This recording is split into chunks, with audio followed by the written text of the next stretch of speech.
Halo warga-warga ekonomi kerakyatan, selamat datang kembali di Memantau, konten yang siap memantau dari rencana yang megah sampai yang ujung-ujungnya tinggal prasasti peresmian doang.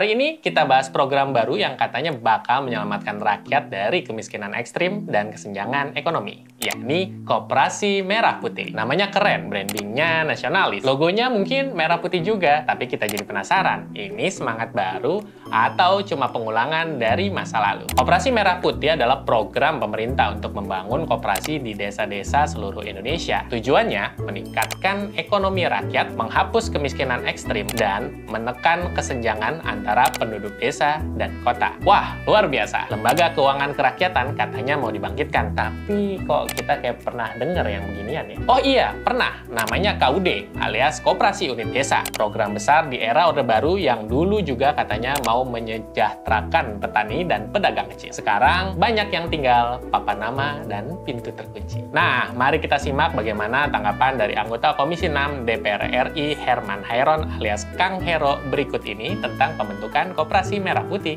Nilai kesenjangan kita yang tidak kunjung selesai, dan untuk menghilangkan kemiskinan ekstrim ya memang harus ada usaha bersama yang menyentuh seluruh lapisan masyarakat. Yang ini menjadi kepentingan rakyat banyak, juga menguntungkan untuk rakyat banyak. Ya kalau konteksnya adalah untuk bisa menyelesaikan persoalan kemiskinan, kesenjangan, dan kemudian meningkatkan perekonomian rakyat banyak, ya operasi. Dan oleh karenanya pemerintah dengan campur tangan pemerintah dalam perkoperasian yang terkoordinasi, terkonsolidasi, saya yakin ini akan membangkitkan ekonomi di desa. Dan kalau bangkitnya ekonomi di desa, sudah pasti akan menjadi pembangkit ekonomi nasional. Karena desanya kuat, ekonomi di desanya kuat, sumber daya alamnya mendukung. Petani tidak lagi takut kalau dia menghasilkan produknya, takut dikuasai lagi oleh tengkulak.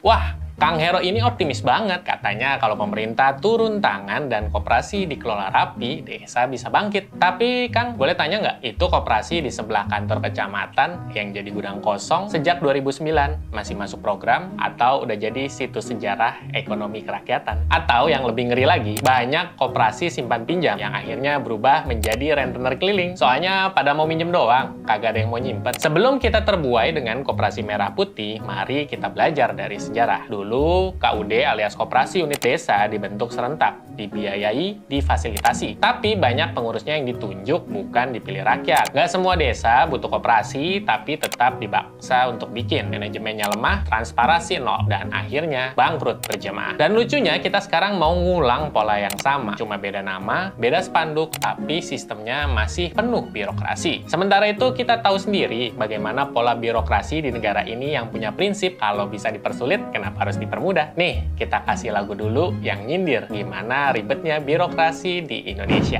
Antrian panjang, suara keluh kesah, rakyat kecil terjebak dalam lelah, senyum palsu dan janji yang tak kunjung tiba, kinerja minim, harapan pun sirna, birokrasi berbelit-belit, langkah maju jadi sulit, pegawai negeri duduk nyaman, hanya pentingkan atasan senang.